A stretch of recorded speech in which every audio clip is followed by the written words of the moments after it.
Bismillahirrahmanirrahim. Assalamualaikum warahmatullahi wabarakatuh. Syukur alhamdulillah kita bisa berjumpa kembali di channel ini. Shalawat dan salam semoga selalu tercurahkan kepada junjungan kita, yaitu baginda Rasulullah Muhammad sallallahu alaihi wasallam. Allahumma shalli ala sayyidina Muhammad wa ala ali sayyidina Muhammad. Harapan dan doa saya, semoga saudaraku semuanya selalu diberikan kesehatan, dilapangkan rezekinya, diampuni segala dosa-dosanya, dan dipanjangkan umurnya.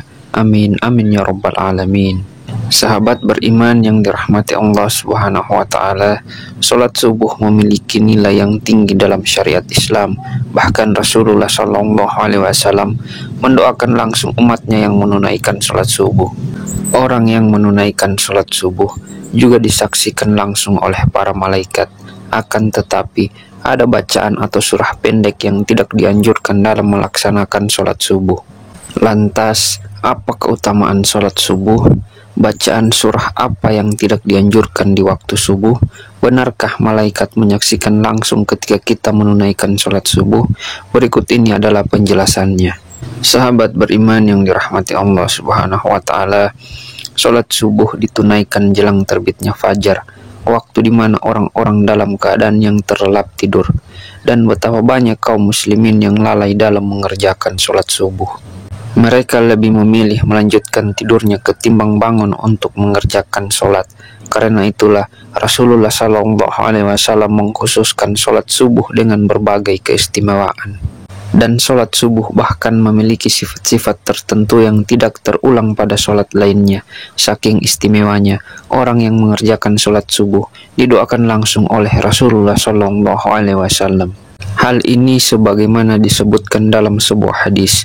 Rasulullah Sallallahu Alaihi Wasallam bersabda, "Ya Allah, berkahilah umatku selama mereka senang bangun subuh." Hadis riwayat Imam Tirmizi, Abu Daud, Ahmad dan Ibnu Majah.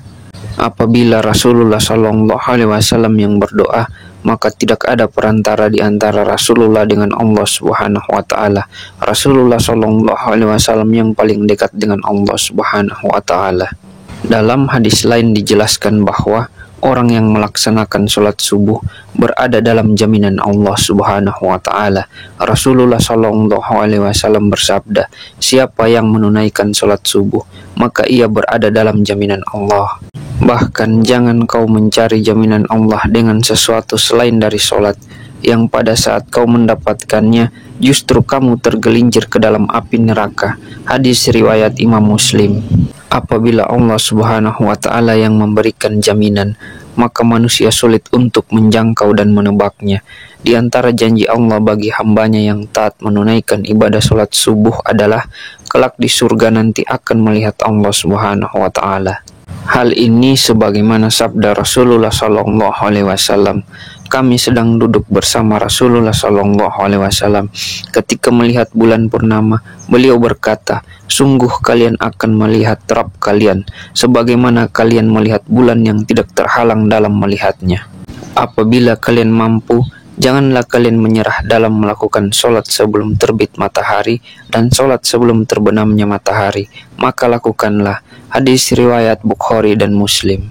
Di dalam Al-Quran juga telah dijelaskan bahwa sholat subuh merupakan waktu yang paling baik untuk mendapatkan rahmat dan ridho dari Allah Subhanahu wa ta'ala. Lantas, surah apa sajakah yang tidak dianjurkan dibaca ketika sholat subuh? Sahabat beriman, begitu utama keistimewaannya sholat subuh sampai ada bacaan surah tertentu yang tidak dianjurkan. Dalam Al-Quran surah Al-Isra ayat 78 menjelaskan bahwa malaikat menyaksikan langsung orang yang menunaikan ibadah sholat subuh.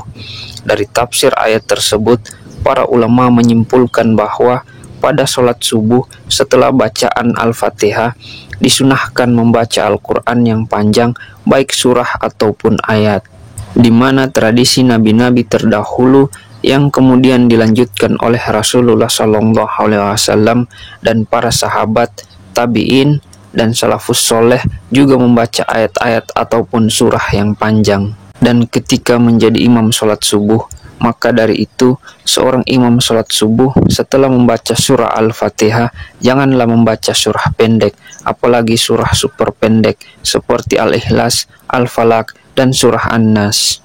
Ini bukan perkara sah dan tidak sahnya dalam sholat, melainkan masalah untung dan rugi. Perkara sah sudah pasti sah, akan tetapi rugi karena disaksikan oleh para malaikat.